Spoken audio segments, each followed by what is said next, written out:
Welcome along to Krunching Gears, Season 1, Episode 5. In this episode, Vincent Bonner and myself, Kevin Benelli, talk rally. Vincent wanted to start off by paying tribute to the late great Brian Patterson, and then we go on to discuss his career, starting out from his early exploits in the Mini, right through. I think you'll enjoy this.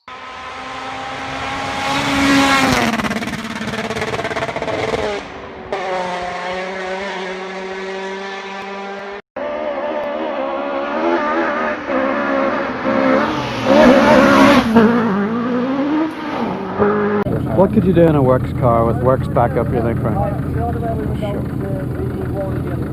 Take it handy and win every rally around.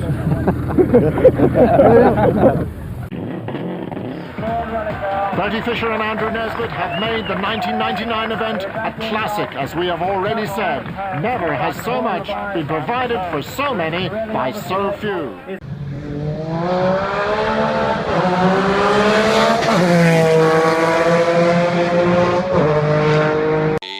The proudest time and the seat of a rally car, because that day and that hour and those minutes I got the bit between my teeth. You know, I really stood up and was counted and said, this is not getting away. I remember when we pulled on our helmets and Donald says to me, what are we doing? I said, we're going for gold, Barrett.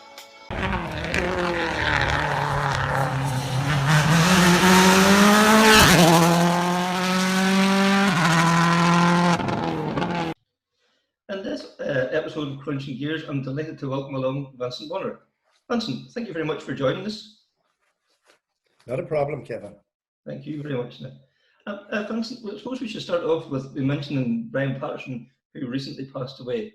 I suppose you have very fond memories of Brian. Oh, me and Brian went back a long, long way. And just when you started there, I'm just delighted that you asked me about him, because I would like to send my condolences to Liz, his wife, and their family, because I knew them for years and years and years, and a beautiful family they were. And it's a terrible thing to happen, you know, so quick, because I didn't even know that he was sick or anything like that, you know, and just took him out of the blue and died. It's a terrible shock for them, you know, as well as the whole community of the rally world, you know. Yeah. And then with the COVID, no, we weren't even probably able to, you know, go to the funeral or offer condolences in the normal way either, you know. Sure, that's just what happens when you're only allowed maybe to go to the graveyard with a few people, not very many people. And, you know, it's terrible, you know, and maybe sometime we'll meet up again and we'll talk about it. But at the minute, it's just a devastating time for them, you know. It is indeed. Awful thing to happen. Now, I suppose we start getting into this here. So, how did you get involved in motorsport in the first place?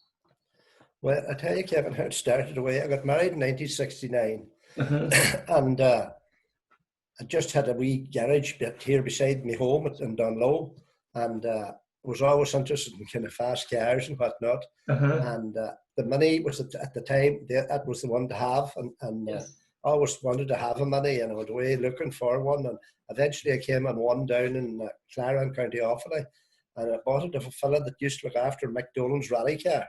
And I landed down to him anyway and made a deal and bought the car. And I remember him when I was leaving, he says, you're not going to rally this car. And I says, well, that's not the intention anyway at the minute. But he says, you know, try and keep them intentions like that, because he says, you know, rallying can be very, very expensive. So we left there then, and then I came home and was working away in the garage and whatnot. And there was a fella from the county here. He was a motor factor, and his name was Jackie Harris. And he used to call once every week, and we would be talking about this, that, and everything else. So then he started talking about the motor club being formed down in Cranford in 1970. And we got into it then. And the next thing, that year passed. In 1971, they decided to run a stage rally here in the town in Donegal. And the way that came about was, there was a chemist here, and his name was Vincent Bonner. And he was on the committee of the festival, and he had a nephew down in Milford, down in Milford, and he used to have the cinema, and his name was Francie McElwee, and he was on the committee of the motor club, and they got talking together and decided to run a stage rally here in Donegal. And then Jackie, as he said, came around, and we were talking about it, and he says, well, I'm going to get a buy of money and go on to it. And I says, well, sure, I'll get the car that I have, and I'll try and prepare it for a rally. And that's how I got started with it. And I got to know a fella, he was a real money specialist, and just outside of Petticoat, a fella by the name of Mervyn Johnson. You've probably heard of him. Oh, of course, and, and got friendly with him and got all the bits and pieces and whatnot. Coming near the time anyway, got the entry in and got going and whatnot, and just the night or the day before the rally, did the engine not give up on the money. So I rang Mervyn Johnson, and he was coming down to scrutiny, and he took bits and pieces down that it was needed for bearings and crankshaft and whatnot, and he worked to maybe 1 or 2 in the morning, rebuilding it and putting it back together for me. And that was how I started rally, doing the Rally of the Rosses. Yes. Yeah. And I was led to believe, I didn't know this till about the time we were down in Logs and Cranford there for the chat. Yes. The club was 40 years older, but maybe 50 years old, whatever it was. And PJ Wilhare, he informed me that I led the rally after 2 stages. So I never knew that, you know, but went from strength to strength then after that. And yes. Kept the money then for, what did I see, probably 3 years maybe. And I bought a Lotus Cortina then off PJ Wilhare and went and done the Circuit of Ireland with it. And we finished the Circuit of Ireland, but not very far up in the results because the head gasket went and we just flushed it home. You know? So that was the beginning, I would say. Yeah. But, you know, so that probably took me up then. I sold the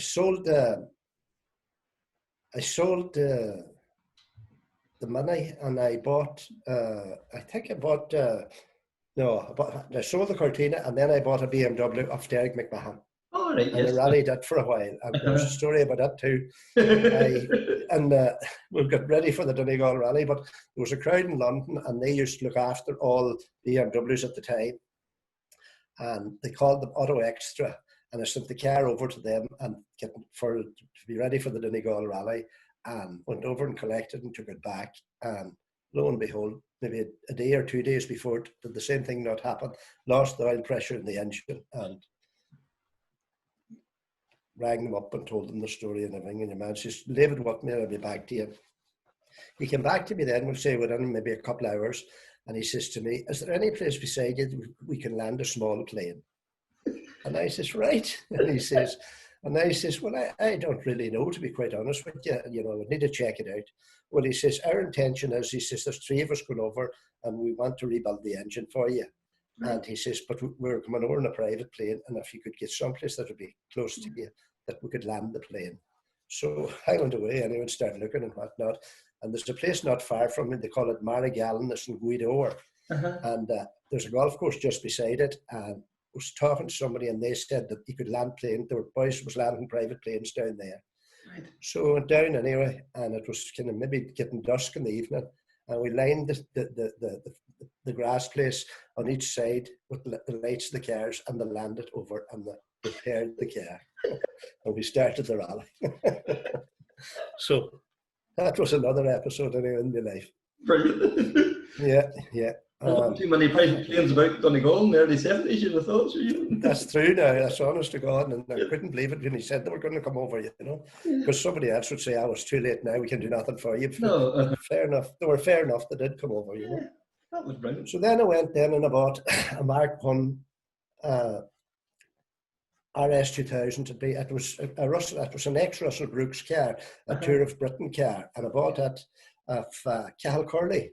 And he took the BMW off me, and I rallied it then for maybe 2 years or 3 years or something like that. I just can't remember. And then I went and and in 1977 then I bought a Magnum, and it was an ex-James Hunt car, right? Tour of Britain car as well, and I bought it a Freddie Patterson, and I all set to do the rally, and the next thing my father took ill. And he died, and I didn't do the rally that year. And I gave the car then to the fella I told you about, the Lotus Cortina, PJ Wilhare, and he done the rally. And he had an accident with it on the horn head, right? And he went out to the rally. So after that, then the car had to be repaired, and I thought the only place would be to go with it would be to SMT in Perth. They ran Jimmy McRae's Magnum at the time. Yes. So I went over, and I went over there, and they took the car in and repaired it and everything else. And the next thing, I took the car home and I couldn't handle it all. It was terrible to handle them. I rang them up and then they said, well, you know, it should be okay, but if it's not, take it back and we'll just check it out. And they discovered that there was something wrong with the left back side of it, and they couldn't get it to, you know, to square it up. Yeah. And they kept me for, it must be for 4 or 5 days in Perth, thinking they could fix it every day, and they didn't. So when you're in about the garage, you'll be walking about, and the next thing I went out to the back and I seen Jimmy McRae's car there. And the next thing I asked your man, would they be interested in selling it? And he says, God, I don't know. He says, you need to leave it with me for a wee while. And I came back. I stayed there that night then, and the next day they came in and he says, we will sell it to you. And I bought that then.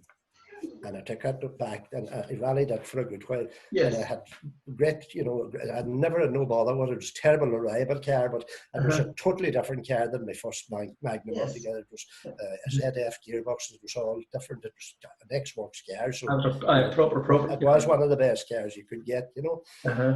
So I kept that then for a long time then. And Derek McMahon and Robert Ward, they built 2 Sunbeams, 2-litre Sunbeam pushrod Sunbeams at the time, and they were very successful with them. And I happened to be talking to Derek one day, and he said he would sell it, and I bought the Sunbeam off him.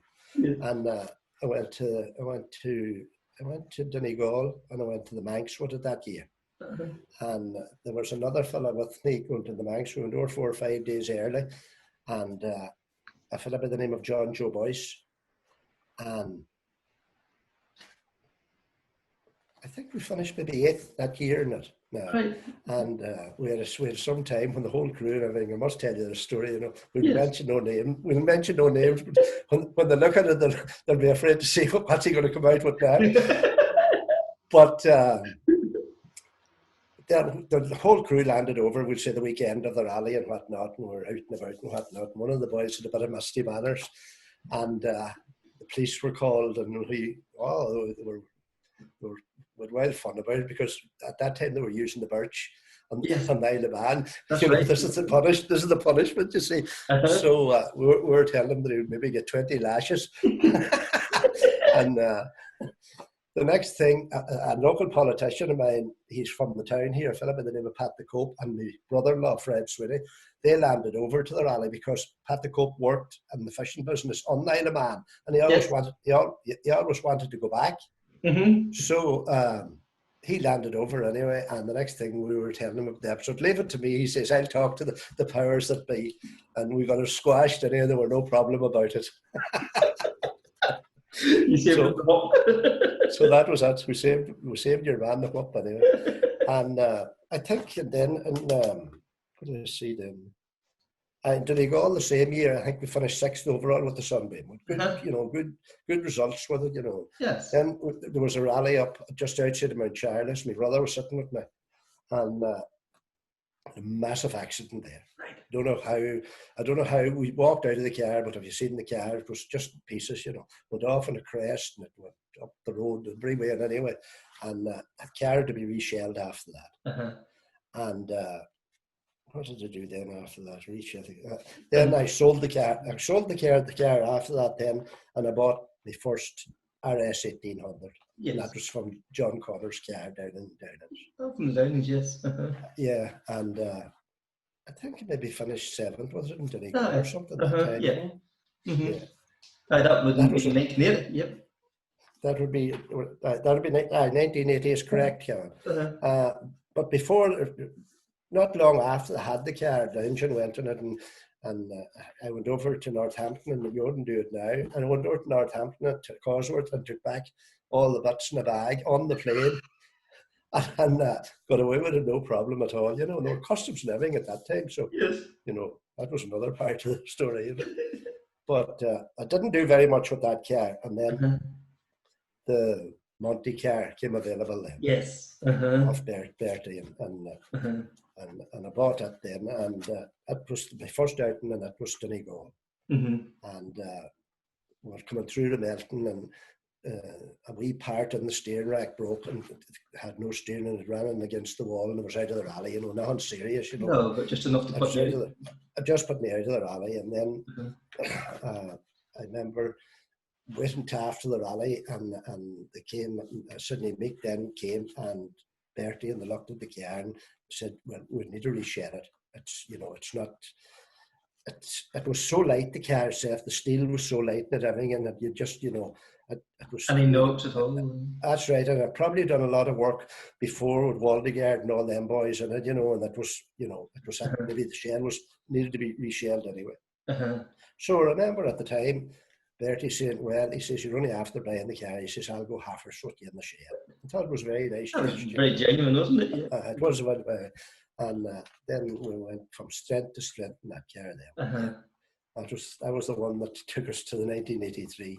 Yeah, and you won Sligo in that car too then, didn't you? I did. I won Sligo with my brother in it. Yeah. Yes, that's right. That was your first one. That was what, 80, that's right. 81. That was 81 too, wasn't it? That's correct. That's right. And there was another episode about that. Terrible, not now, but I had terrible fear of thunder and lightning. Right. Oh, really, really, really a terrible fear of it, And I remember just after the rally, but maybe I think it was just at the finish of the rally, it started thunder and lightning. And I couldn't stay for the prize give and had to go home. And I left John to pick up the prize, and that's the truth that time. Yeah.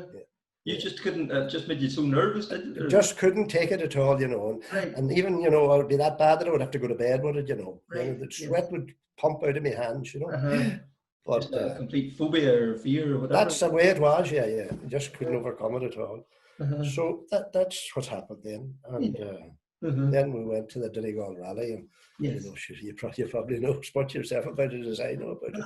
But we motored away all weekend, and we had stayed out of trouble, and the rest of the competitors around us had nothing but trouble, and we just happened to be... I think you were still nipping at their heels too, like, we were fighting with their times and everything, but, you need to be honest about it. If Austin hadn't to get bothered, or if Bertie hadn't to get bothered, I don't think we would have won the rally, No. But I suppose that is rally, and if everybody stays in, you know what I mean? Yeah, that's all part of the game, Yeah, that's it. You have to finish the one. So... that must have been phenomenal, like, did you even think at the time, like, I'm the first Donegal man to do this? Was that even? I remember we were at the presentation, and it was in the Golden Grill at the time. And I remember we were standing at the counter of the bar, and who was there but John Lyons? Right. And he was after winning it twice. Yes. And we were talking about it, and he says, you must be over the moon. And I said, to be quite honest with you, John, probably I don't realise what had really happened to me, I says, maybe, the other boys, maybe they should have won it and whatnot. That's not the way to look at it.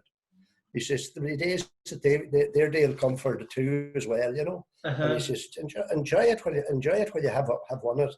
And then after that, the hype that came was unbelievable after that out of it, Cavalcades, there was everything and whatnot. But it was nice to win it, Yeah. And like that was a long rally that weekend too. You had 34 stages. Oh, sure. Then we keep talking about that now. It's unbelievable the rallies that was going then. I remember the Circuit of Ireland starting on a Friday and not finishing on a Tuesday. Yeah, right. And like Monday, you started early Monday morning and drove through to Tuesday lunchtime. Like it was. No question about it. It was serious what the rallies was that time, And a lot of them just single stages, not repeats. Yes. You just you can't go in the one direction all the time. That's right. Yeah. Actually, going back here to 83, that shot of you is coming down Letterkenny at Gallagher's Hotel. Every man in his dog was there. Like, I have a friend, Mickey O'Kane, and that's his claim to fame. He's in that photograph, Very good, yeah. And see, at that time, Crossview House, just there at the corner where we were talking about there, it was just an old derelict building. And there were thousands of people up on the top of it. Yes. Thousands of people, yeah. It was unbelievable, And I remember coming off Atlantic Drive. No, I remember starting Atlantic Drive for the last stage of the rally. No, the second or third last stage of the rally. And Austin, he was coming very hard. He had bother, but he got it sorted, and he was coming very hard behind me. And I remember he came up to the car, and we were just ready to start the stage, and he says to me, "You're going well hard." And I says, And I'm trying to stay out of the way of you anyway, but says I don't know whether I manage or not. And at that time, there was on the rev counter was a telltale on it, you know, that when you revved it, the hand would stay up, and then, you know, the other hand would fall back. And he looked in and he says, "You're not revving it to 9.3." And I says, that doesn't tell any lies. And he says, "God," he says, "you're brave to be revving it to that." And I says, "Well, sure, if it's going to blow, it'll blow. We just try and keep it going, you know."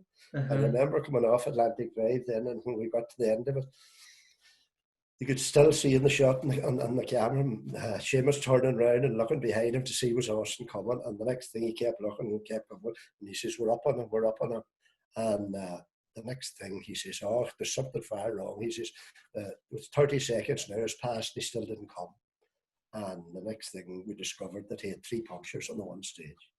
So 3 punctures. He probably clipped the wall and took out the stones and probably clipped the back wheel as well as the front wheel, you know. So, yes. So that was that. Then we can. It was within our own grasp then to after that to get to the finish. So we got to Letterkenny anyway, and you started kind of down, you know, in the middle of the town, and you came out onto the main street and you went left down the main street. But I remember suddenly Mick and them was all there at the start of that stage, and suddenly came over to me and he says, "Now listen, me boy," he says, no showboating in here." He says, "The rally's yours," he says, "and just, you know, make sure that you get through the town nice and handy." But sure, you know, with crowds like that, you know, I know. and whatnot. And I remember coming out onto the main street and just filling the street with the car, and then went down, as we say, down at the bottom of the town now, where the Chinese is Tin Ties. Yes. There was no roundabout there that time, you know. And I remember going down there and follow the road with the car. The next thing, did we not have? We had the curb on the back of one of the wheels. I remember Seamus McGettick, and he hit my hand so hard on my arm. I'll never forget it. He says, "What are you at? Take your time." And then, sure, you seen the rest of it coming down the town in a big junction, and him with the first out the window. Yes. It was brilliant, you know. It's brilliant now when you have time to look back at it all. Yeah. I suppose at the time you're just in the moment. You're not. Oh, that's totally focused on what we were doing, you know. But it was gorgeous. I'd have won it, definitely. You know? Yeah. Yes. But it's when they tell you they're so hard to win, Kevin. Oh, here, no matter what, you know, you talk to anybody about one of them now. We talk about Manus now. I mean, Manus was something else himself, you know. I mean, it was terrible what happened to him. But I won it once. He won it 3 times. You know, which is a phenomenal thing. Yes, and never, the first year he fought back, you know, from being in a field to coming back. Exactly. That's right, you know. Finish your day is your day, and that's the way it is with rallying. And that the second one against Donna, both of them just netting each other for whatever. All the time. 19, that's right. 19 stages, you know. That's right. Definitely, you know. But and then I think it was the second time, the third time that he was fighting with Keith Cronin. The first time, yes, I like it. And he bet him down in Fanet in the last stage of the rally, I think it was. Yeah, he never led the rally until that coming off. Until that, yeah, that's right. Yeah. So you know they're very, very, very difficult to win. You know? Any rally's hard to win, but the internationals is really hard to win. And Donegal has that wee bit of a magic about it as well. Well, I tell you, it's a real specialist event. You know. I remember. We'll come to it now in a wee minute when we were doing it in 1990. But we're on then. We'll see what we do after 83. You got the Ascona then too, so. I did die.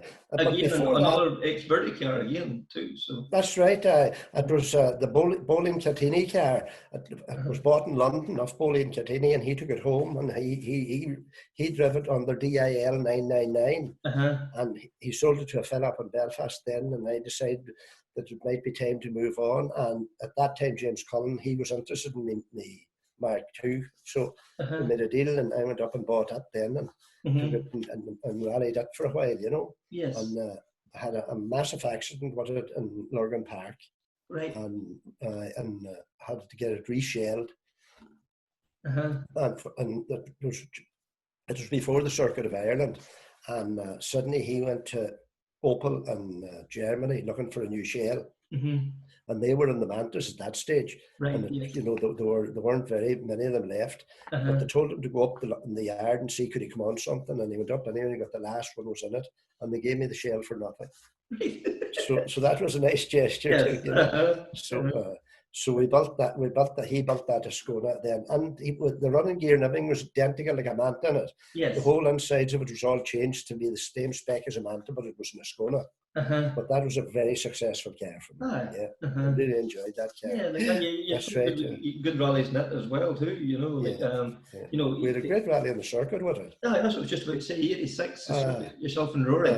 Like, that's you know, the first 3 days, like your average stage, you were inside the top 12, 15 times. And like that was the time of the Group B cars, you had your Metros and, you know, the Ford was there. And Hannah McKenna was done it that year in a Quattro. Oh, aye. That's right. And I remember that we were talking about Brian Patterson again.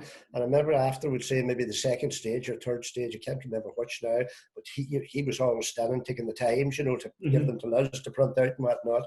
And Rory gave him the time, and he looked back and he says, "Rory, for sure, is that the right time?" And Rory says, "That's the time in the watch, and that's the time they gave me." Oh, he says, "That's a well quick time." And see, the like of that, it boosts you, and you know, it gives you the motivation to keep going. Then, and that's probably what happened. You know, we got motivated when he told us that. Yeah. And because like it showed you weren't just a Donegal specialist either. Like that was you were part of the men, you know. So. That's right. Well, then we went down and we led we were leading the Castlereagh Trophy when we made the mistake coming up on the Monday evening, you know. So that was just unfortunate, you know. It's just lack of concentration, nothing other thing other than that. Right. You know? Mine wandered for a second, you know. Just so simple that them speeds. That's right. No wild pressure or nothing. Just maybe if the wild pressure, you might be focused more, you know. Just was one of those things, you know. I was always disappointed that I didn't win that trophy because it was a nice prestige trophy to win. You know? I could you were well inside the top 10. I think you were like 8th or something, weren't you? I think so. I think there was around about 8 at that time. Yeah. Then you went up to Donegal that year, and like it seemed to one of them rallies that just wasn't good for you. Everything went wrong, as you could see. It went wrong, you know. But I always had a terrible habit, you know, of you know, staying in too tight, you know, when you'd be taking the corner. And we always sit in the note, and Rory always would call it, and he would say, "Don't cut." But you know me, I was going to that wee bit too hard, no puncture, and that was started the bother. And you know, and then what happened to us then? Oh, let's see now. After that, what happened?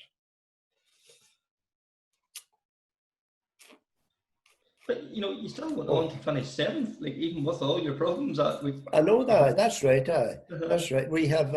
She went off in a gala. That's right. And that was my own fault too, because the corner before, Hare's corner, you know, it was. You know, when you're doing Donegal, you're looking for every second because you know the place so well. And there was a slight right-hander just before the left-hander, and there was a bit of gravel on the inside. And I went in to get the line to take the other corner without coming off the throttle, and didn't puncture the back wheel on the right hand side. And the next thing went into the corner, and the car spun and down into the dike. And then we had to get out, and we had to change the wheel and get lifted back out onto the road again. And you were well off the road too, weren't you? We were all well off the road, you know. So we lost a lot of time on there. So, but anyway, that's life. It's the joy. But I like to still finish inside. You know, I think I was 7th overall. At the finish, like, you know, it was a good result. And that, exactly for the way the thing went, you know. But 87, so you know, a big year rally for you, because like normally you're only doing maybe 2-3 rallies a year. Like, that was all I could afford to do at the time. Right. To be quite honest, I thought work commitments or what I know too. And then in 87, I decided maybe, you know, I'd like to give the championship a shot, you know, to get. You know, it's nice to become national champion, you know, and in 87 I kept put my mind to it, you know, and we were very victorious at the end. Right? Yeah, that was a fantastic year. Like you done like 3 rounds of the Tarmac Championship, and you were top 5 in each of them. Like you were 5th Donegal, 2nd in Cork, and 4th in Killarney. And then like in the national rounds, you won Monaghan, you know, the Harvest and Ballina, and then 2nd in Galway and the Stone Throwers. That was phenomenal years rallying, wasn't it? It was a great. That was the best year for results. Definitely was. Definitely was. Yeah, I was very happy with that one.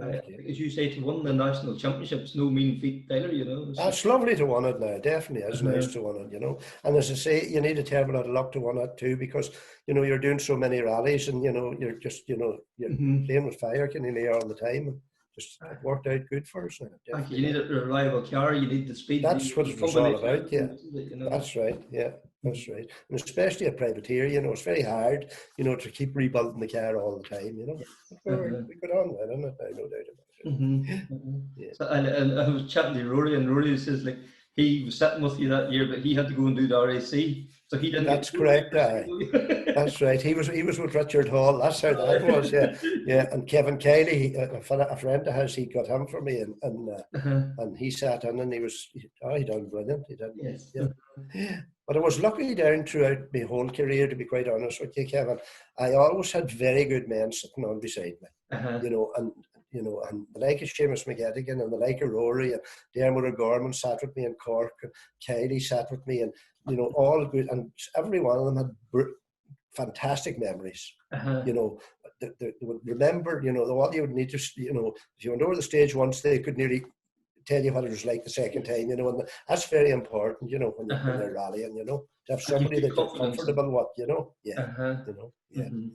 I suppose I had as much confidence coming from the guy beside you as you as well. It has to work, The whole coordination has to be perfect, Other than that, the smoothness goes out of it if that doesn't happen, So I've the hesitation or anything. That's right. And I remember going down to, we were doing the circuit of Kerry, and I think we were leading by maybe 2 minutes or 2.5 minutes, the circuit of Kerry that day, and we were going from, we'll say, the third last stage, and from the third last stage to the second last stage, and we're on the road section, and the next thing there was a guard, and he stopped us, and he asked for his license, and I showed them license and everything else. And that time they were after taking out the thing in the south that you had to have the insurance certificate on the one screen of the car. Yeah. And he looked at it and he says, you have no cert, he says, on the one screen, no disc. And I says, well, this is a rally car, and the club insures the insurance for the whole of the event. And if you want me to show the cert, I can get it off the club and show it in the barracks. And he says, no, that's not what I'm talking about. He says, you're supposed to have a disc on the one screen. And I says, well, it doesn't apply to rally cars. Oh, he says, it applies to everybody. And me and him was bickering for 10 minutes at this stage. The next thing Rory says to me, we need to go. He says, we're going to be late if we don't. And I says, well, whatever you're going to do it anyway. And he took down the details. And, well, you would think when we went into the next stage, he cut me 2 arms off me. Right. The whole coordination was complete rubbish. And I remember Rory saying to me maybe a 2 mile in, he says, you need to gather yourself. You're all over the place, just, settle yourself down now and gather yourself. And there's no good, I couldn't. And the next thing, I had to get around this corner too fast and had a barn and wrote the car off. Yeah. Just for some big yard that was just trying to... Well, that was just, simple thing that should never happen, But it's one of those things, yeah. The joy you have to live with it. yeah, have to live with it. Yeah. So, 88 saw another change of car, again back to an ex-Bertie Fisher car, the Manta. Oh, aye, that's right. Was there a huge difference in the Manta and the Skona? There was a wild difference in them. Definitely there were. The Skona was a great car, surely, but see, the Manta was totally different over bumps. There was bumps doesn't phase it. Right. It was fantastic over bumps. Yeah. And I rallied it then for maybe a year or so, and decided maybe after that might give it up altogether. Right. And let's see when. I could you done Galway that year, but you were just plagued with punctures. Oh, that's right. Now you're taking it back to me now. Exactly, that's what happened.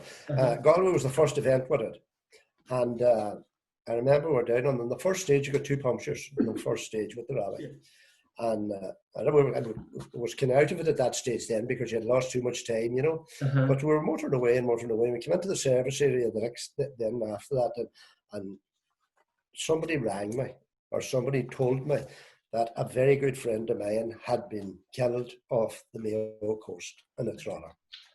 And I used to fish on the trawler myself, and when the trawler was being built, I used to go to Cove where it was being built, and we spent numerous days together, and he was a very, very good friend. And I said, Rory, this is far enough. I'm going home. We need to go home to this.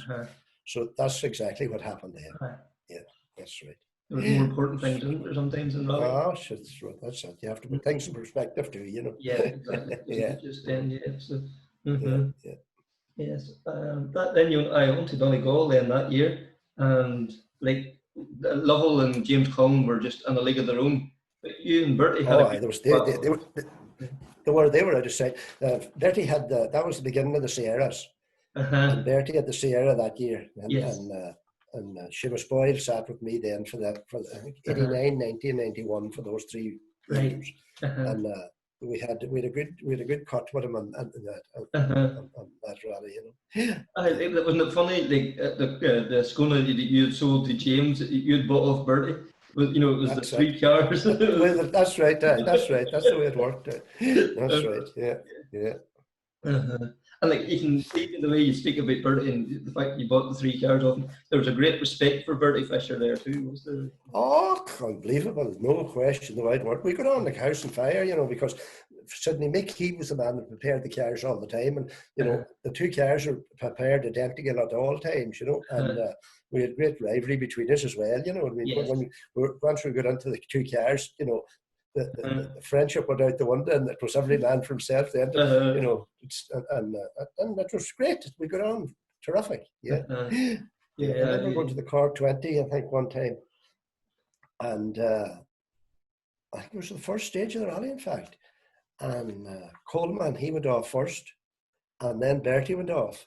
And Austin, he went off, but he got back out again. Oh, that's right. They went off in the same corner, wasn't it? That's right. And we came along, and Bertie was out in the middle of the road, and him waving me down. And I knew the way it was going on. You know, it was a serious, you know. So we got trouble. You couldn't stand the road. There were oil or something on it, and we just happened to get round nice and handy anyway. And me and Austin then battled it out to the end of the rally. That's right. That was 87, that would have been, I think, wouldn't it have been? Because Coleman was in the BM that year, wasn't it? I think, yeah. So, I see another thing here that I had written down. I just wrote down a couple of wee notes here and there. I remember in 87 in Galway with their schooner, met a tractor coming the opposite way. On the stage, that's right. It happened to me twice, in fact. I remember being in Sligo one year too. And by good luck, it was, you know, on the White Line Road, big wide White Line Road. And I met a boy, an old man coming in a Morris Minor. That's right. That must be a very frightening experience, that too. Like. It has, but see, if you're running first car in the roads wild, you know, because you just have to get it into your mind that there is nobody on the road, if you know what I mean. You know, it's when you're running 4 or 5 cars back, you know, at least the road's been cleaned for you and that, you know. But if you have any, that's why a lot of boys don't like running number 1 on the road, you know. But it tells us it's a frightening experience now. It was happened to meet the 2 of them in the right place and able to get round them, you know. You know, it's nearly like the time that Bertie lost the brakes at the junction and had to go through all the people, you know what I mean? He just happened to be in the right place at the right time. It was just what was wide enough. Yeah, that's right, to let him through, you know. Yeah. Oh, yeah. That's the way, Yeah. And after the 88 Donegal, you went on again, another one in Sligo, and then third, as you say, then Cork that year too. Right? So, that's correct, yeah, that's right. And then 88, yourself and James McDade, did you swap cars or what? How, you know, there was a change of cars. He had your car and you had his car. I'll tell you what happened there. We were at a wedding, Rory's wedding, in fact, I think it was. Right, yes. We were all at the wedding, and McDade, Pat Kirk it was, came to me and he says, will you sell the car? And I says, well, I hadn't thought about selling the car, you know. And he says, well, if you're ever selling it, he says, give me a shout. And I says, that's okay, no bother. So in the meantime, the next thing then was McDade must have heard that Pat Kirk was buying the car. Or I think he heard maybe that Pat Kirk bought the car, but he hadn't the car bought at this stage. Yes. So he says to Kirk, you know, will you sell Bonner's car? And Pat Kirk says, I don't know whether I will or not. And the next thing was, McDade must have found out then that Kirk hadn't the car bought. Yeah, yeah. So he approached me and he asked me, he says, would you be interested in selling the car? And I says, well, maybe I would. You know, I was thinking about giving it up anyway, to be quite honest with you. And I said to him, right, I said it, and I sold the car to him then. And then that left me without any car. And I'd done maybe a year, maybe, or not a year, maybe 8 or 9 months without a car, and got on Chief feet again for 1990. Yes. And I rang Vincent Mead. He was after buying James McDade's other car, the car that he had. Yes. And went down and rang him up and made a deal, and John went down and collected the car and took the car back. And I think he won Monaghan, was it, that year? Yeah. And then we took the car to Sydney's. And Sydney says, with this car, he says, we need to strip it from front to back. He says, it needs a terrible overhaul. And they started, and I remember myself, I was up maybe over 4 or 5 weeks, I might have been in mix maybe about 7 or 8 times, 10 times maybe, just looking at how it was going and what the development and everything else. And the next thing, they landed with the car down to the scrutiny for the Donegal Rally. And I remember I didn't even get a run at it. I got into it at the Port Bridge and I drove it up to scrutiny, and I went from that to Park Fairmont, and that was the year of the big battle. I would need to go to say that's the one that I should have won. Yeah. I definitely should have won that one. You know? But the previous year I done it in the lightweight car and didn't finish. I broke the rotor arm on Cash and McGore, right? And that was okay. Then the battle started then between the two BMs and me, and I think after the first stage I was leading it by 3 seconds. Yeah, I think I was really motivated that year, and I had a lot. You know, I lost a lot of weight before that as well, and it probably helped. Great keep fit regime. For the rally and as much as that. I remember when there was a rally when we were up in Killybegs, and I can't remember what year it was, but I had the Manta. And I could hardly get out of the car and get into the car. It was that heavy, you know. Right. And it was affecting me breathing and everything else, you know. So I took myself aside anyway, and I was actually 19 stone 2 when I started, and I took myself down to 13 stone 2, and that was a difference to me health as well, you know. But I remember going to down to Cork, I think it was West Cork, and Austin was down at the Black BM at the time, and he was using big 9-inch wheels or something like that on it, but they were going to do the circuit, and they weren't allowed. They had to be 8-inch wheels on the back of it, you know?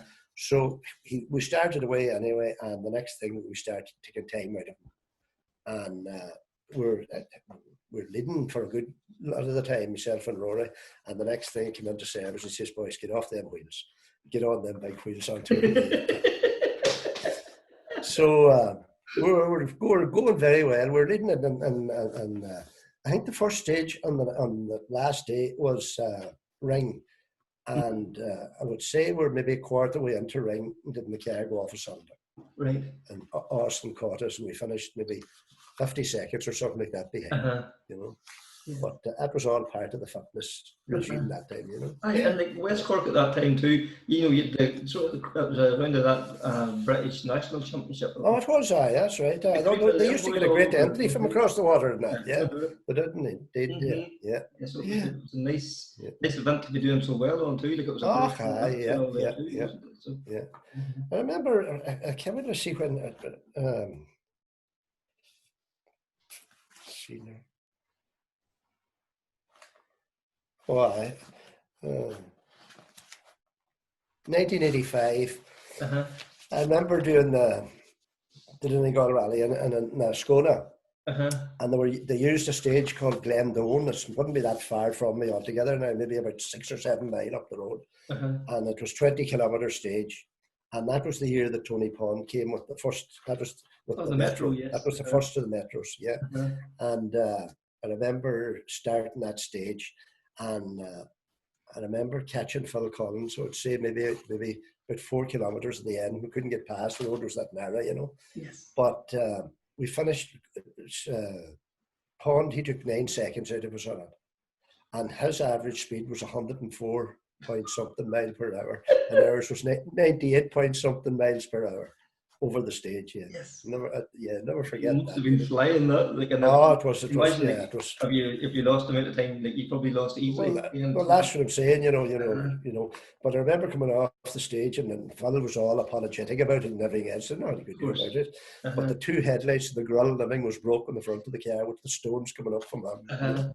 Yeah. It was a great battle that year too. Yeah. Because I remember Pond retiring that year, and Plum Tyndall interviewing him, and yes, the throttle had jammed open, and Plum says, "Oh, you know, that been danger zone. Yeah, it was geared for 147 mile an hour." yeah, that's right. That's right. Just Pond's you know, very. He was this very sort of droll character. This, you know. That's right. That's the way he went on. Yeah, he's a nice man, Tony. Yeah. Wasn't it brilliant for Donegal to have the likes of Tony Pond and, you know, Malcolm Wilson a couple of years before it and all? You know, it was the proving ground for cars, wasn't it? Unbelievable. I mean, it was one of the best. It was one of the best rallies. It still is one of the best rallies in Europe. You know, and to get with them boys, we were. It follows that if you won the rally, you're usually number 1 the next year, you know. That's right. And the reason we weren't number 1 in '84 was because Malcolm Wilson was a seated driver, and we were running behind him. But it was lovely to be run behind the like of those boys, you know. And it must have been something else to be sitting on your home patch and like an Audi Quattro or something like that. Sitting. That's right, in front. And then, you know, at the start of the stages and at the end of them and the service and all that, you were having a crack with them, and it was really lovely. Yeah, it definitely was. Yeah. Because that's the one thing about rallying, isn't it? It's such a, you know, inclusive sport. Like, you know, the guy at number 1 can be chatting to the guy at number 101 too. That's definitely, and they can talk. They can relate to each other. So much so about the rally and all. It drove the same bit of car or whatever. That's right. That's right. It's not like football. It's not, you know, the guy playing in Crew Park or, you know, whatever. That's right. Yeah. So I look at 1990 then. As you said, probably the one that got away. Oh, it was terrible. I definitely was really focused that weekend, and I remember, you know,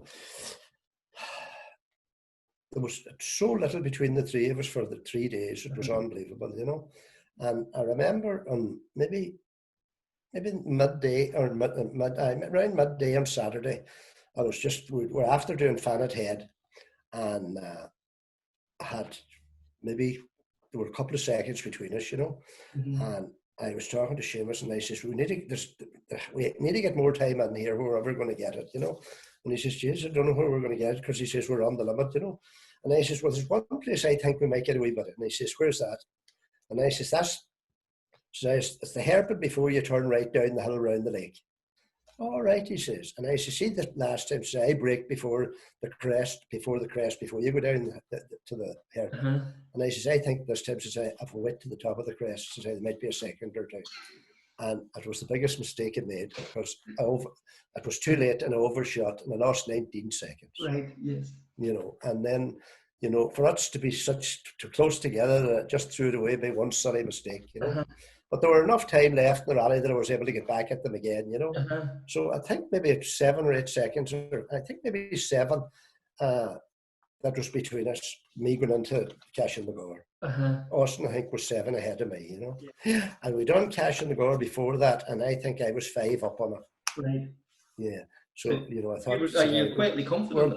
We're going to go for it here, you know. And we went through the stage anyway. And the next thing, we came down to the junction that I was telling you about, the car previous year, what happened to it. And the next thing, lo and behold, did the rotor arm not breaking the scare down. And like, exact same corner, you know. And this time there was a man that I used to work with in Killybegs, and he happened to be at the junction, and he was mechanically minded, you know. And they went away looking for a rotor arm. There was always one in the car, but that day there weren't one in it. And they went away looking for one of an ordinary road car, you know. And couldn't get it, and he came along and he got the rotor and he taped it and he put it back on and he went out to the stage anyway. and we went into Port Lake then and finished the rally. Yes. We went probably back to 7th or 8th because of it. But like, you know, some part that probably costs what, €2-3. Halfpennies, you know. If you open the drawer, there might be 10 in a minute, you know, that kind of thing, you know. Yeah. But it just was one of those things. Yeah, it was a fault in them. Yeah. And was that hard to take, you know, at the time? I was devastated at that time. I was gutted at that time. Yeah. And that said that, you know, after that, I says, that's it. You know, and I think I went to Cork or something then after that or something. And the 4-wheel drives were starting to come out then. And I remember Bertie got a Sierra 4-wheel drive. And belonged to an RED in England, had it, and he bought it off them. And Rory was sitting with him then. And they were taking lumps out of us at every stage then. And I said to myself, you know, this is getting out of hand now, you know. And then Kieran McAnallen rang me up and he says, well, you must have heard it was because you'd have heard probably through Sydney and that I was selling the car. And I sold the car. And I made a deal to sell the car to him. He hadn't collected the car now, but as far as I was concerned, the car was his, you know. Yes. And I was trying then to train. I always wanted before I left to try and drive a 4-wheel drive car, you know, because that was at the peak of my time then, and you know it was the right time maybe to get into one of them or that. And I was friendly with that John Price in Wales, and he had Metros at the time, and he had a very good Metro, and I asked him would he be interested in hiring. He was hiring cars at the time, and we made the deal to hire the car, and maybe the week before the rally or something. He told me, no, he wasn't hiring the car. Something else had come up, and he wasn't hiring the car. So I was there then, and I had no car, you know. Yes. Kieran McAnallen heard what happened to me, and he rang me up, and he says, Vincent, do you want to do the rally in your own car? And I says, I don't know, the car, you know, it's your car now. He says, as long as I get the car back the way it's down the garage, he says, I'll be happy enough. And I says, well, maybe I will use it.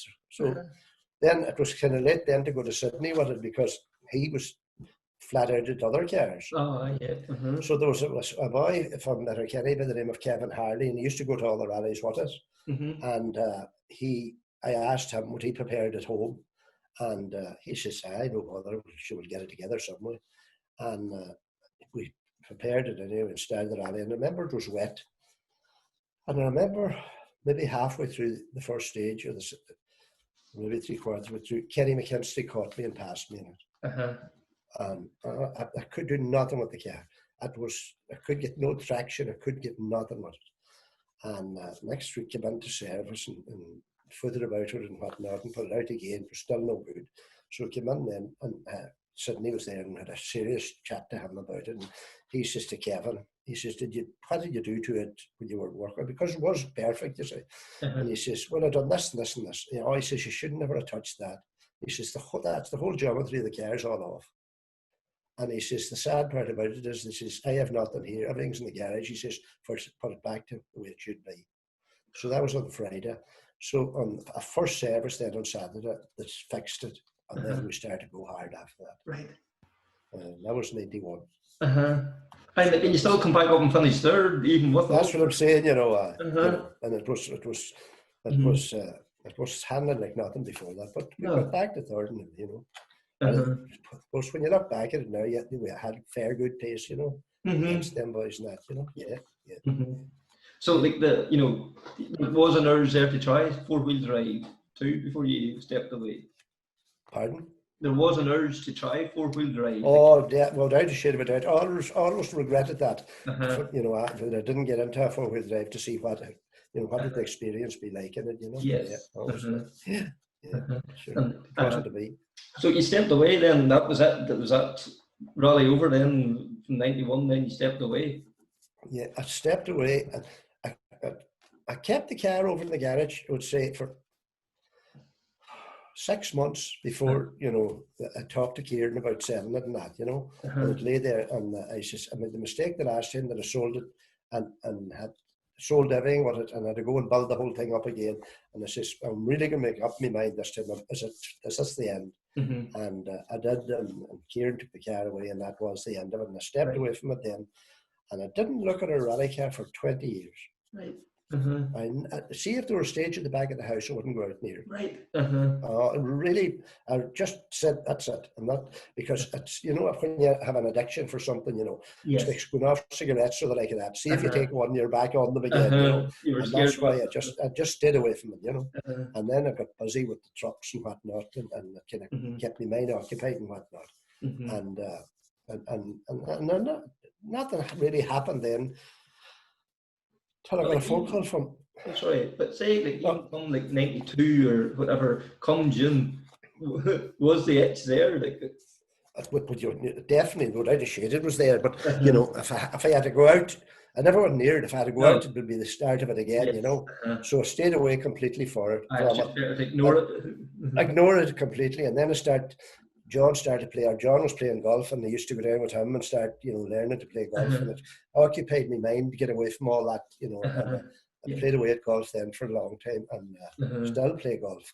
But then in 2011, I got the phone call from Damien Crawford. He was the chairman of the Donegal Motor Club, and he says to me, "We're wanting to do something," he says, "for the 40th year of the rally." This was the 40th year. And he says, we had a meeting, and he says, we were thinking about taking some, a celebrity of some sort to the rally. And the committee said, sure, why look out, said, our own county, sure, we have 2 celebrities here in the county. So why do we not use them? And the next thing, he rang me and he says, would you be interested in doing the rally? He says, we'd like to, to do the rally for the 40th year. And he says, we'd probably hire a car for you for it. And I says, oh God, not at all. Says I wouldn't be interested at all in that. I says, I'm away from the rallying for 20 years, and I never thought about going back. He says, good, and you need to think about it for a wee while. He says, just don't give me an answer now. Think about it for a while. And he says, we'll see what happens. And then I got talking to John, I got talking to Rory Kennedy, and I got talking to Seamus McGettigan, and we got talking, and eventually I made the call back, and I says, right, sure, we'll go for it. And then the thing was to get a car to do it.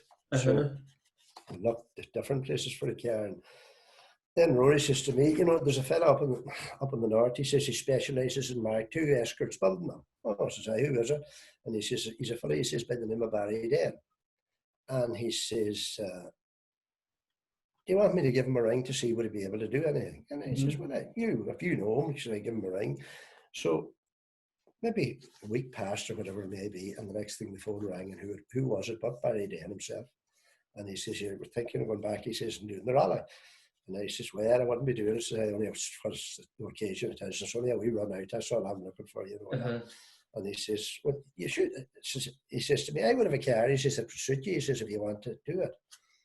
And I says to him, and I says, well, what can it, he says, it's a full spec Mark II escort. He says, it's a class 14 car. And I says, right. And he says, I'll tell you who owns the car. He says, it belongs to a fella, he says, in Scotland by the name of Callum Duffy. And Callum Duffy meant nothing to me at the time, But, right, says I. Well, he says, you should come up. He says, and we'll have a chat about it. So myself and Rory and John went to Mahara, and we landed there, and we started talking to Barry Den, and the next thing we talked about everything. We must have been an hour talking about other things before the car was mentioned at all. And the next thing he says, come on up here to show you this car. And it goes up in the corner, he took the cover off it, and it was a fantastic car, no question about it. It was everything that you would want was in a Mark II escort. And I said to him, what kind of horsepower isn't it? Because now when I got out of the car, it was about 275 brake horsepower. Yes. He says they're about 312, and he says it's a 2.5 Vauxhall. I says, what? He says, that's serious. No. He says, you only think that you get into it. He says, from the cars that you had in this car, he says, it's totally revamped, He says, you were driving a ZF gearbox, the hitch, gear change on it and that. Yeah. He says, this is sequential. And I'm like, what? And then he says, no, you pull the lever and then you push the lever. He says, that's how you change gears in it, And he says, you don't clutch it or nothing, it does everything itself, sequential.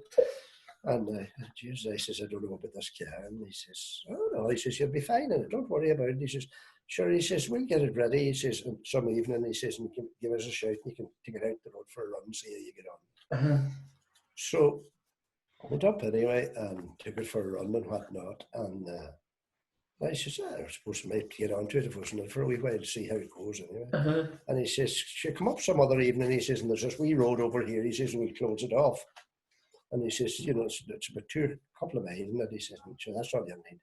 So I landed up anyway. And the next thing, it was the call. There's a fellow lives on the road, a fellow by the name of John Bug. And I used to know him very well way back in my rallying days and that, you know, and a terrible nice man he is. And they closed the road off anyway, and I went over back a few times. And the next thing, then I started to get giddy and started to go a wee bit harder and whatnot.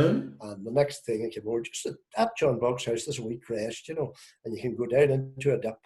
And the next thing, the car got out of phase on me there. And the next thing, I went up the road, taking the two sides of the road, but held on to it anyway. That didn't go off the road, you know. So by then, was standing beside the fellow that works in the garage, Gavin Malloy, and he says, see if this man takes this car to Donegal, we'll never see it. He says, in the same shape that it's in now. He says, so, but they never told me that, you know, till afterwards. But the next thing, what I didn't realise till the rally in Donegal was finished, when I was finished with the car, that there were power steering in the car. Right, yes. And that you could turn the switch down to make it heavy and turn it up to make the steering light. Right, yes. And they must have had it maybe up 3/4 way or whatever. And the steering was so light that when the car got out of phase with me, I wasn't able to get it corrected right. Ah, yes. I was overcorrecting the car, if you know what I mean. Because every car that I drove before that was all, there was no power steering. Yes. And we were talking about Mantis with 9-inch wheels in the front of it and the like of that, you know. But that was one of the things that happened. And then we were going very well. You know, I think maybe after the first day, or maybe after the first, maybe second service or something, I think we were up to 40th or something in it. You know, we were getting quicker all the time. Yeah, the times were good, but they were coming. Starting to come. And the next thing we went down into Knockalla, and the tight bit at the end of Knockalla, and we just got caught out in one of the corners, and I knew I wasn't going to take the corner, so I spun the car and put it in backwards just to the ditch, you know. But there was a tree in it, and it just put in the back quarter panel a wee bit in it, but the car wouldn't start. The car was sitting there, and the car wouldn't start.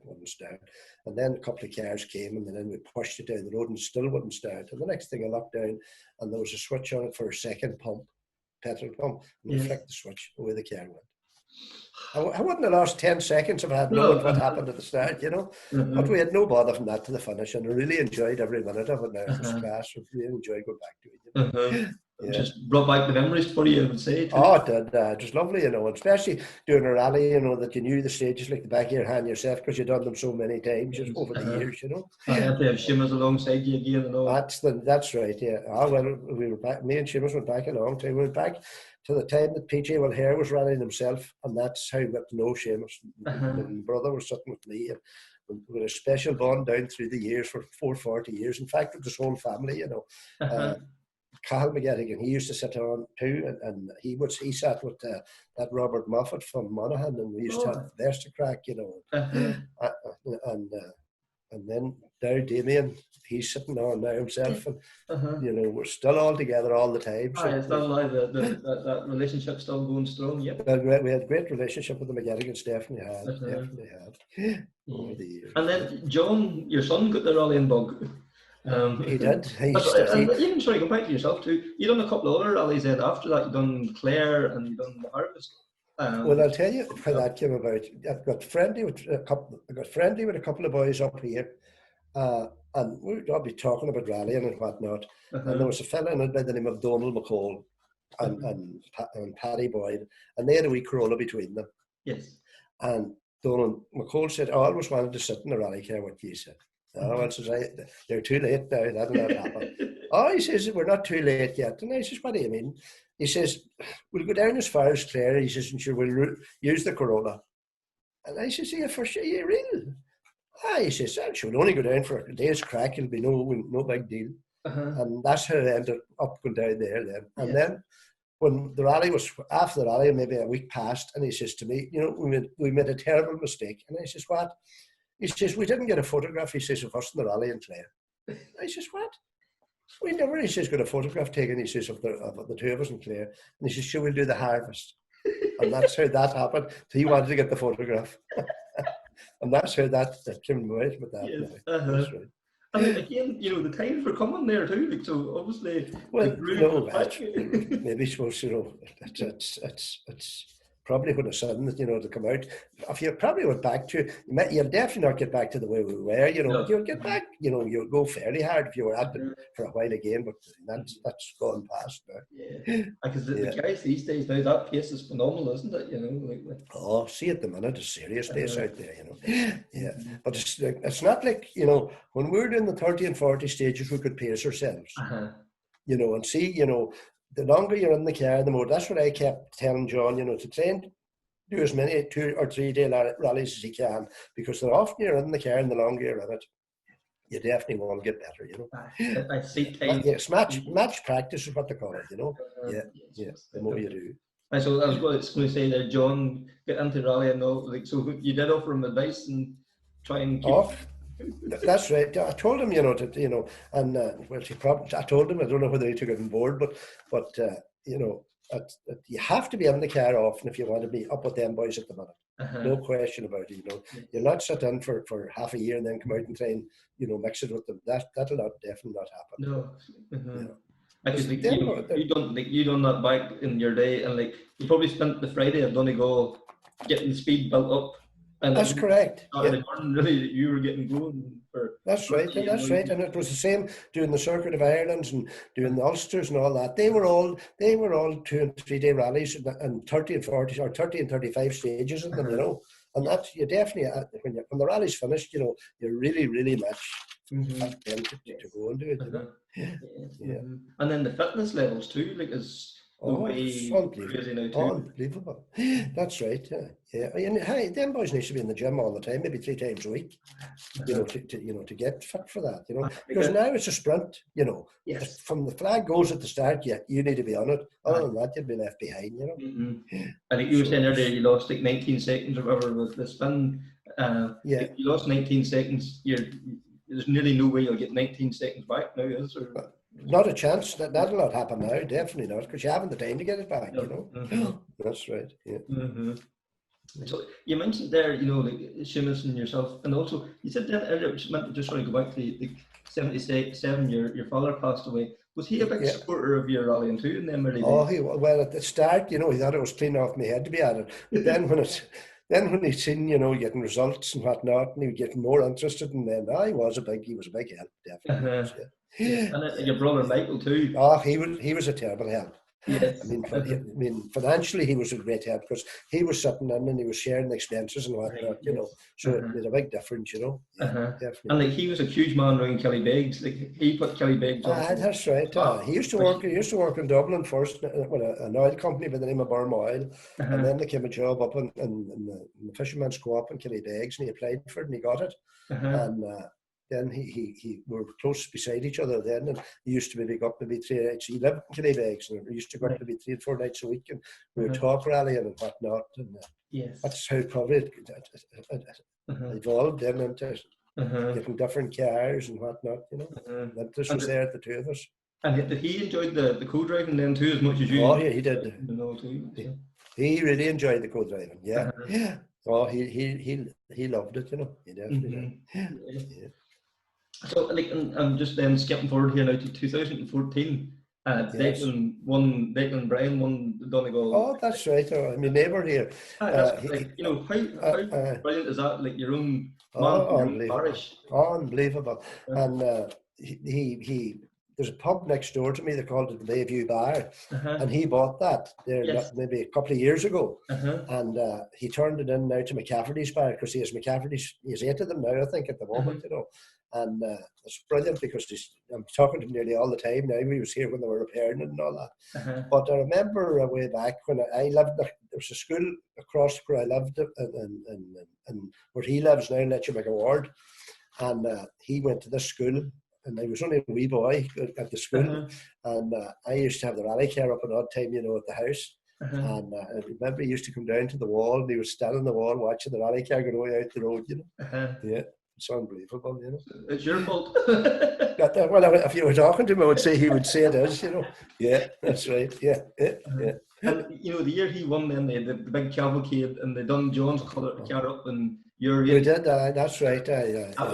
We thought it would be a nice gesture to do the car up exactly the same as the car that won the rally for me, and we done John's car and painted, done the colours and whatnot, and then up we went up. There's a place that there's a big bridge that separates, we'll say, the Rosses from Glenties and that, you know, and we went up and we were at the end of the bridge, you know, with the car, and we took him across the bridge into. There was a pub in it there, McCready's, and there must have been 500 or 600 people there, you know. Brilliant. But it was nice. It was a nice gesture, you know, for one that, you know. Yeah. Yes. Yeah. And it would mean a lot to him as well too. So. Oh, it meant everything to him. Yeah, we still talk about it. Yeah. That's right. You know, saying like Declan used to watch you, you know, like, you know, and even like Donna Kelly as well too. Always says that you're a hero of his. You know, Bernard Black and Belgium. That's right. That was another episode. That Bernard rang me up. He rang me up one time and he says, "I'm building a Manta," and I says, "Oh, no, we were talking." No, what happened before that? There was Harvest was in Killybegs, and the fellow that sat with John, a fellow by the name of Leon Jordan, Bernard had Leon tortured because he lived beside him to take me up. He was building in a schooner. And he says, I want him to come up, and he says, "No, I want him to sit in the schooner, I want to get a photograph and whatnot. And I said, "No, I'm not going up there, forget about that." And the rally was finished anyway, the Harvest, and he says, "Come on, we're just beside where your man lived at that time." He says, "Come on, up we're going." So we landed up anyway, and he built this schooner, state of the art guy, you know. Yeah. And we were talking to him, we got friendly with him and whatnot, and he says to me, "You'll take it out sometime," he says, "for a run." He says to me, "I'll do 00 or something." I said, "You know what you'll do now?" So forget about that nonsense. She said, "See that car, the state of his knee, you'll never get it back to that state again if you take it out." It was just a beautiful car. Yeah. And but no, he took it out anyway. He used it himself a couple of times, and then he sold it to Donna. And Donna has it now. And Donna done a couple of rallies in it as well. Yes. You know, but then I got talking to Donna about it, and at rallies we would talk more and we'd chat away about it, you know, when I'd be out with John and that.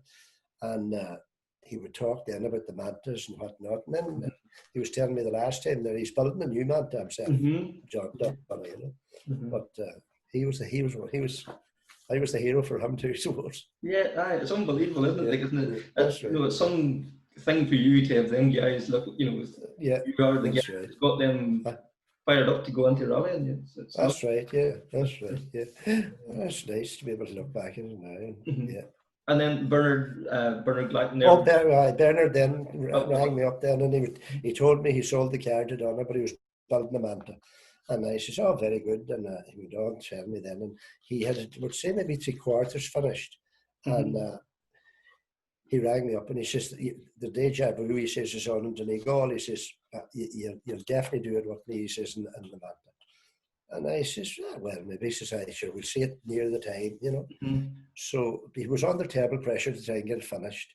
And it only landed at the Deja Vu the night before it was to start. And they hadn't even taken a run in it or nothing. It was just put in the trailer, taken off at Jackson's Hotel in Ballinfane, put into the car park. And I went up anyway and met him and whatnot, and we went down to the car park and looked at the car, and all the car was a beautiful car, class car, and I no doubt about it. So he says, "Sit onto it there and see how you get on." So I sat on. At the steering wheel, there was about 2 foot away from me when I was sitting there. And me 2 feet, I would say, I couldn't get them next or near the paddles. So Jesus says, and I says, "Can we not move the seat forward?" "No," he says, "that's as far forward as it can go on the rails."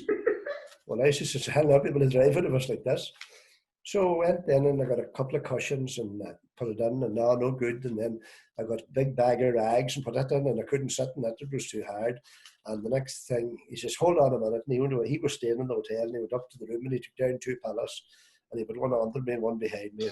I managed to be able to sit in it then like that. you know. But it was a lovely experience driving it. Now, that'd be the first time back in a Manta from the time I got out of it, you know. It was a lovely experience. I can think Bernard turned out an immaculate car. Like I've seen Donegal. Oh, definitely. That day. Yeah. Oh, it was gorgeous car, no doubt about it. No, absolute credit to them and all the guys that done the work on it. As I'm telling you, it is, and especially a car that's that old now to get it all up to that spec now. You know, very hard to get parts for stuff like that. You know? It's not like an Escort or something. It's not. No, it's not. No. Exactly. Yeah, that's right. Parts are so rare for them, you know. But. So like you mentioned earlier there about Donegal Motor Club and all, like they're 50 years old, and this last couple of years yourself and Seamus now have been the joint position of president. Like that must give you pride too. That's right, it is. I was at a rally someplace, and Brian Brogan rang me and he says, "We're looking," he says, "for you to become president, yourself and Seamus, of the motor club." And I said, "Well, that wouldn't suit me at all. I'm not that type of person." No, he says, "You don't have to do nothing." He says, "It's just kind of a figurehead, you know." And he says, "You'll not let us down." And I says, "Well," I suppose you were very good to me down through the years and whatnot, and it was supposed to be only right and fit." And he says, "Either I'll give something back." So we decided we would do it. You know, it's a nice honour to be, you know, president of your own motor club. Yes. You know? Yeah. And that night in Logues or Cronford, before this whole madness thing, yourself and Seamus was up on the stage, and like there's a very special bond between the two of you.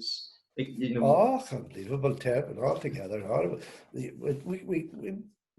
every time we even speak now, we go back years and years of talking about different things that happened. But I remember one year we were coming back from the Circuit of Ireland. My brother was sitting on with me at the Sunbeam at the time, and we broke down someplace way down the middle of the country at night. And we had no trailer or nothing, and the service van was just, you know, it was like a chase car at that time. You know, you could be at the end of the stages, so we had to tow the car back home to Donegal. But someplace way up in the middle of the country, someplace day was breaking, and he was a terrible man for tea. And he had to get tea all the time. So we had to have the wee cooker and whatnot, or the stove in the van and whatnot. And there was a local fella here who used to go to all the rallies way back then, a fella by the name of Connie Cronin and Pat Gallagher. And they used to always go to the rallies with me at that time, because there were no Sydney maker or nothing at that time. And I remember we stopped anyway, and we got out the stove and got it lit up and everything. And I remember Connie had the kettle, and he filled the kettle and put it on the stove. And the next thing, the bang, the kettle went about 50 foot up in the air. He filled it with petrol instead of water. Oh, I tell you, I'll never forget that night to the day of day. We thought it was a bomb. Oh, it was a really funny experience. There definitely was. That's right. Yeah, that's wild. What happens, you know? So some wild memories, you know, as you go back through the years, you know. Yeah. Like it was the social side of the rallying too. You obviously enjoyed all that too. Like it wasn't just... immensely. Yeah. Oh. See, I suppose maybe it's different now. You have to be serious, but back then we weren't half as serious as the people are now about it, you know. Yeah. And you've made friends for life out of it, obviously too. Oh, no question about it. No question about it. Lots of people there that I would never have ever met without, you know. Yeah. Yes. And what do you love to step into, like a world rally car now, or an R5 car or whatever, just to see what they're like? Is an X there now, or are you just glad to watch from the sidelines? No, I would love to drive a four-wheel drive car. I wouldn't like to drive a four-wheel drive and go to a rally or something like that, but I would just like to get in to see the experience of it. Yes. You know, with the amount of talk to someone and whatnot now compared to what we were used to, you know, and the way they lead the line and the brakes that's on them and everything. I remember myself and John maybe 2 years ago now, we went up to watch the Ulster Rally, and it was the R5 cars we were watching. It was the beginning of them, and we were standing at a junction up on the hill, and they came down the road to our right and then down to the junction, which was maybe about 300 or 400 yards down from us, and then they came up and passed us. But see, where they were coming down to the junction, I was amazed at the way they could stop the car. There's no way we could stop a car when we were driving them in that distance. It's just unbelievable, the brakes is on them cars. Yeah, And for that, the like of that reason, I would like to just, to get into experience it. Yeah. Myself and Declan talked numerous times about it, and he would tell me, come up to the shade and take it, what you down the road and that. Never seem to get that far. Never happened yet. That, but so maybe it might happen. You never know. Never say never. No, never's right. Well, Vincent, I think that there's a nice place there to wrap it up, isn't it? I really appreciate you taking the time tonight now to. Not at all, any time at all, not at all. I would, as long as somebody wants to share it with me, I have no problem, letting them know what happened down through my life and whatnot. Of the best of memories, very, very few bad ones out of it, to be quite honest with you, Kevin. And some lovely stories there, so taking the time now.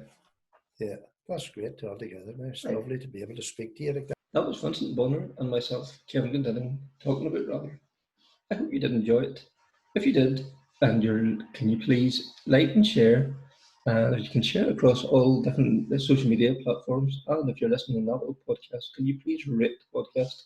We'd greatly appreciate it. Until the next time, take care and speak soon.